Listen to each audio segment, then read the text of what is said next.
चला तर मंडळी, लहान मोठे सगळ्यांच्याच जिव्हाळ्याचा, आवडीचा आणि सगळेच वर्षभर वाट पाहत असलेला सण म्हणजे रक्षाबंधन.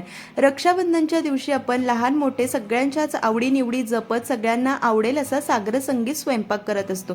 तर आज मी सुद्धा रक्षाबंधन विशेष फक्त 1.5 तासामध्ये तयार होणारी चमचमीत, कलरफुल शिवाय पौष्टिक अशी थाळी तयार केली आहे. संपूर्ण थाळीची रेसिपी यूट्यूब चॅनलवर पोस्ट केली आहे. फोटो खालच्या त्रिकोणावर क्लिक करून तुम्ही ही रेसिपी नक्की पहा. तुम्हा सगळ्यांना खूप आवडेल. एकाच एक पूरक कामं करून थाळी तयार केली की अगदी 1.5 तासात तयार होते. थाळीमध्ये 2 गोडाचे पदार्थ आहे, 2 भातांचे प्रकार आहे, 2 भाज्या आहेत, तळण आहे. गोडामध्ये तर आपण अगदी 15 मिनिटात तयार होणारी इन्स्टंट बासुंदी केली आहे. नारळी पौर्णिमा विशेष खास पदार्थ सुद्धा आहे.